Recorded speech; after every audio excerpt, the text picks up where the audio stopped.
السلام علیکم جی۔ سلمان اکرم راجہ صاحب کی پریس کانفرنس آج سنی، جو آج انہوں نے باتیں کی، اور اس کے بعد جو انٹرویو میں جو انہوں نے باتیں کی وہ بھی سنی۔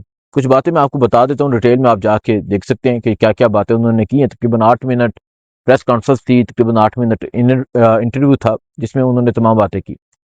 مختصر بتاؤں تو وہ یہ کہتے ہیں کہ انہیں یہ جو جنرل سیکرٹری کا عہدہ ہے یہ تھوپا گیا، وہ لینا نہیں چاہتے تھے، زبردستی دیا گیا۔ انہوں نے خان صاحب کے آگے انکار کر دیا، لیکن پھر بھی دیا گیا۔ وہ کہتے ہیں کہ وہ سیاست بھی چھوڑ دیں تو وہ اچھی خاصی زندگی گزار سکتے ہیں۔ اور یہ بات وہ جو ہے یہ نجی محفلیں میں بھی بیٹھ کے بات کرتے ہیں کہ اگر وہ سیاست چھوڑ دیں، وہ اتنا پیسہ کماتے تھے، یہ ہوتا تھا، یہ تمام چیزیں ہوتی تھی۔ اس کے علاوہ علیمہ خان کے حوالے سے انہوں نے کہا کہ خان صاحب نے مجھے کئی مرتبہ یہ کہا ہے کہ تم نے علیمہ خان کی بات مان کے نہیں چلنا، یہ بات کی۔ اس کے علاوہ جو انہوں نے علیمہ خان کے حوالے سے جو شدید غصے کا اظہار کیا، اور جو انہوں نے کہا کہ میں ایسے عہدے جو ہے وہ مجھے نہیں چاہیے، لے لے عہدہ، یہ وہ، جو ان کا ایک غصہ تھا وہ آپ جا کے دیکھ سکتے ہیں۔ لیکن یہاں میں کچھ باتیں کرنا چاہوں گا۔ سب سے اہم یہ ہے کہ سلمان اکرم راجہ صاحب کو یہ سمجھنا چاہیے کہ وہ کس پارٹی کے جنرل سیکرٹری ہیں۔ پاکستان تحریک انصاف، جب آپ بات کرتے ہیں نظریے کی، جب آپ بات کرتے ہیں حقیقی آزادی کی، جب آپ بات کرتے ہیں ایک سٹرگل کی، ایک کوشش کی، ایک محنت کی، اور جب آپ بات کرتے ہیں ایک مافیا سے چھٹکارے کی، آپ خود ایک وکیل ہیں، جب آپ بات کرتے ہیں کہ عدلیہ، جب آپ بات کرتے ہیں ججز کی، جب آپ بات کرتے ہیں انصاف کی کہ لیٹ چکا ہے، عدلیہ بک چکی ہے، آئین معطل ہو چکا ہے، تو پھر آپ کیا سمجھتے ہیں کہ کون سی پارٹی اس کے خلاف یا اس کے خلاف تگودو کر رہی ہے، کوشش کر رہی ہے؟ یقیناً تحریک انصاف ذہن میں آتی ہے۔ تو آپ اس پارٹی تحریک انصاف کے جنرل سیکرٹری ہیں، اور سب سے بڑھ کے آپ اس پارٹی کے جنرل سیکرٹری ہیں جو اس ٹائم پاکستان کی سب سے بڑی جماعت ہے، جس جماعت کو پاکستان میں سب سے زیادہ ووٹ ملے، اور آپ اس عہدے کو آپ کیا سمجھ رہے ہیں، اور آپ کیا تاثر دینے کی کوشش کریں کہ تحریک انصاف کوئی وجود نہیں رکھتی؟ کیا آپ تاثر دینے کی کوشش کریں کہ تحریک انصاف جو ہے ایک سے ساتھ لوگ نہیں ہے؟ کیا آپ تاثر دینے کی کوشش کریں کہ عمران خان نے اگر آپ کو جنرل سیکرٹری بنایا تو عمران خان نے غلطی کی ہے؟ کیا آپ تاثر دینے کی کوشش کریں کہ عمران خان زبردستی آپ کو بنا رہے ہیں، عمران خان زبردستی آپ کو ٹکٹ دے رہے ہیں، عمران خان زبردستی آپ کو الیکشن لڑوا رہے ہیں، اور آپ یہ کرتے جا رہے ہیں؟ دیکھیں، اگر آپ یہ سمجھ رہے ہیں کہ آپ ایک چیز نہیں کر سکتے، یا یہ تنظیم سازی، یہ معاملے یہ آپ کے بس میں نہیں ہے، تو سمپل سا ایک واحد سا حل ہوتا ہے کہ استعفیٰ لکھا جائے، وہ استعفیٰ دے دیا جائے۔ آپ کہتے ہیں کہ آپ نے جمع کروایا، خان نے قبول نہیں کیا۔ اب خان صاحب کو اندر جا کے کیا کہا جاتا ہے؟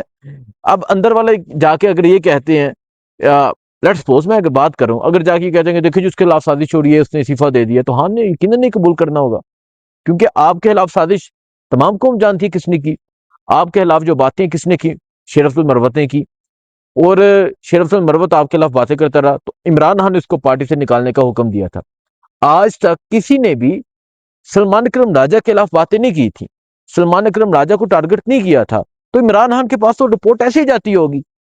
یا تو آپ یہ کہیں، یہ اعتراف کریں کہ میں اس پارٹی کو نہیں چلا سکتا، یا تو آپ یہ اعتراف کریں کہ میں اس تنظیم کو نہیں چلا سکتا، یا تو آپ یہ اعتراف کریں کہ میں یوتھ کو نہیں چلا سکتا، یا تو آپ اعتراف کریں کہ میں اتنی ہمت نہیں رکھتا کہ میں باہر نکلوں، احتجاج کروں۔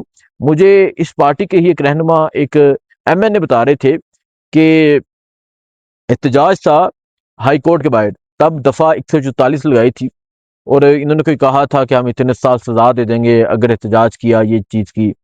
تو علیمہ خان نے کہا تھا کہ ہائی کورٹ کے باہر احتجاج کرتے ہیں، تو سلمان اکرم راجہ نے کہا تھا نہیں نہیں نہیں نہیں، دفعہ 144 لگی ہے، نہیں جانا۔ وہ خدارا، آپ کی اس پارٹی کے لوگ، آپ کے اس پارٹی کے کارکنان اپنی جانیں پیش کرنے کو آ جاتے ہیں۔ 14 لوگوں نے اپنی شہادت دے دی، اور آپ یہ کہتے ہیں کہ دفعہ 144 لگی ہے، اور آج آپ آ کے ان بہنوں کے خلاف باتیں کر رہے ہیں، آج آپ آ کے ان بہنوں کو ٹارگٹ کر رہے ہیں جو بہنیں، میں اڈیالہ جیل میں کور کرتا رہا ہوں، آج میں یہ سوات میں موجود ہوں، لیکن میں دیکھ کے بڑا حیران ہوا۔ میں اڈیالہ جیل، کل اڈیالہ جیل، اس کے علاوہ لاسٹ جو منگل تھا جب بارش ہوئی، اڈیالہ جیل، شدید گرمی ہو سردی ہو، اڈیالہ جیل موجود رہے، تو ہم نے دیکھا کہ بہنیں، جب کوئی نہیں ہوتا تھا تو بہنیں آ کے بیٹھتی تھیں، اور یہ جو بہنوں نے وہاں لوگوں کو اکٹھا کرنا شروع کیا، یا جو اس موومنٹ کو بنایا، یہ ایک کر کے بنایا۔ وہ اکیلی علیمہ خان بیٹھتی تھی، آہستہ آہستہ آہستہ آہستہ آہستہ کوشش کرتی گئی، محنت کرتی گئی، اور پھر کیا ہوا کہ آپ تمام لوگ، جب لوگ آپ کو ٹارگٹ کرنے لگ گئے، جب لوگ آپ سے سوال کرنے لگ گئے، جب لوگ آپ کو تنقید کا نشانہ بنانے لگ گئے تو آپ نے وہاں آنا شروع کیا، اور پھر آپ بھی وہاں آتے رہے، آپ بھی رات کو بیٹھتے رہے، نو ڈاؤٹ آپ بیٹھتے رہے، اور پھر آپ آ کے کہتے ہیں کہ بہنوں کو سیاست کا نہیں پتا۔ سلمان اکرم راجہ صاحب، میں یہ سمجھتا ہوں کہ اگر میں اپنی بات کروں، اور یہ تمام تحریک انصاف کے لوگ جو دیکھنے والے ہیں، انہوں نے آپ کو کب دیکھا؟ انہوں نے آپ کو دیکھا جو بڑے ولاگ سنتے ہیں یا جو کورٹ کے معاملے کو دیکھتے ہیں، انہوں نے دیکھا جب آپ نواز شریف کے وکیل تھے۔ اور پھر جو تحریک انصاف کے ایک عام ورکر تھے، انہوں نے آپ کو کب دیکھا؟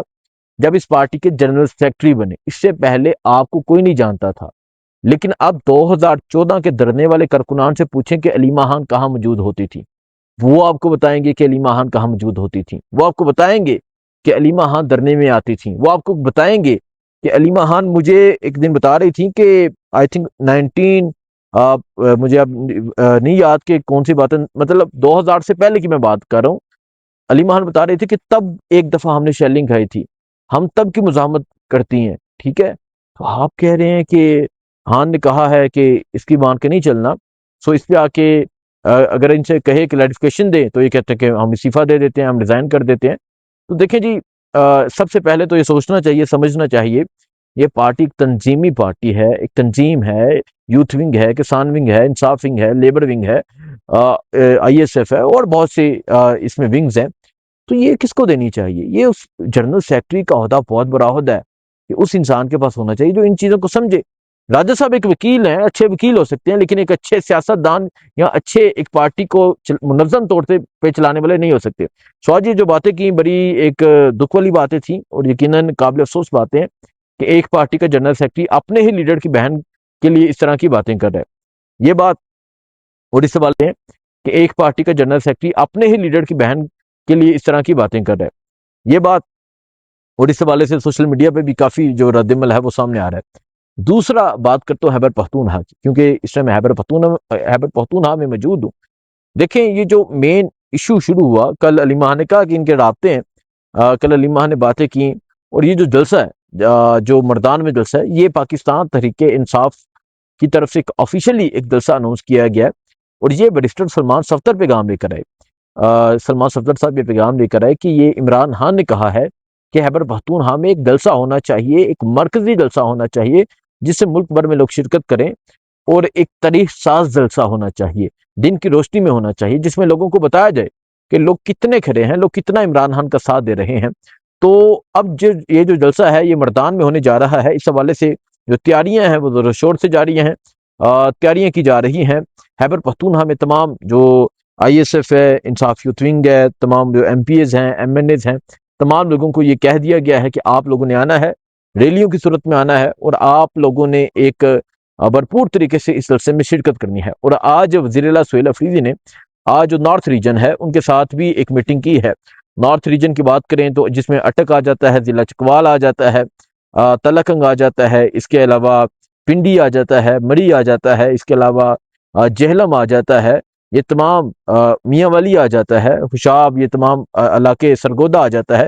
یہ تمام جو علاقے ہیں، آج ان تمام لوگوں کے عہدیداران کے ساتھ، ایم این ایس کے ساتھ، ایم پی ایس کے ساتھ وزیر اعلیٰ سہیل افریدی نے میٹنگ کی، اور اس میٹنگ میں یہ پیغام دیا گیا ہے، یہ کہا گیا ہے کہ آپ لوگوں نے شرکت کرنی ہے، بھرپور طریقے سے شرکت کرنی ہے۔ تو دیکھتے ہیں کہ عمران خان کے حکم پہ سہیل افریدی یہ جلسہ کرنے میں کتنا کامیاب ہوتے ہیں۔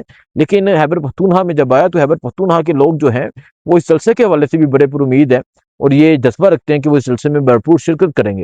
اور میں یہ سمجھتا ہوں کہ یہ جو جلسہ ہوگا، کیونکہ سہیل افریدی صاحب پہلا ایک اپنا مرکزی جلسہ کریں، تو یہ ان کے لیے بھی ایک بڑا کہیں گے ایک ٹیسٹر ہے، ان کے لیے ایک ٹیسٹ کیس ہے کہ وہ کتنا کامیاب جلسہ کر پاتے ہیں۔ سو مردان میں جلسہ ہے اتوار والے دن، اس والے سے تیاریاں بھی جاری ہیں۔ دوسرا یہ بتایا جو سلمان اکرم راجہ صاحب نے بات کی۔ تیسرا جو ہے خان صاحب کی جو بہنوں کا معاملہ ہے وہ تو آپ کے سامنے آ گیا۔ اب بشرا بی بی کی بات کرتے ہیں۔ دیکھیے، بشرا بی بی جو عمران خان کی اہلیہ ہیں، خان صاحب کے ساتھ ڈٹ کر کھڑی ہیں، ابھی تک ساتھ دے رہی ہیں، اور جو ان کے ساتھ کیا گیا، جس طرح قید تنہائی میں رکھا گیا، جس طرح گندلا پانی پینے کے لیے انہیں دیا جاتا تھا، گرم پانی ہوتا تھا، اور وہ ہر طرح کی تکلیف برداشت کرتی رہی۔ عمران خان کی آنکھ کا مسئلہ ہوا، اور اب عمران خان کی جو اہلیہ ہیں بشرا بی بی، ان کی آنکھ کا بھی مسئلہ ہے۔ آج پمس کی اور شفا انٹرنیشنل ہاسپٹل کی جو ٹیم ہے وہ اڈیالہ جیل پہنچی ہوئی تھی، آج جا کے ان کا چیک اپ کیا، ان کا معائنہ کیا اور انہیں آنکھوں میں ڈراپ دینے کے لیے کچھ چیزیں جو ہیں وہ ریکمینڈ کی ہیں، کچھ ڈراپس جو ہیں وہ ریکمینڈ کیے ہیں۔ تو یہ صورتحال ہے جی اس ٹائم اڈیالہ کی، یہ صورتحال ہے اس ٹائم ملکی صورتحال۔ باقی جو عالمی صورتحال ہے، جو مذاکرات کے حوالے سے نیکسٹ بلاگ کریں گے اور آپ کو بتائیں گے کیا پیش رفت ہے، کیا چیزیں سامنے آ رہی ہیں، اور آپ کے سامنے تمام صورتحال رکھیں گے۔ دعاؤں میں یاد رکھیں۔ اللہ حافظ۔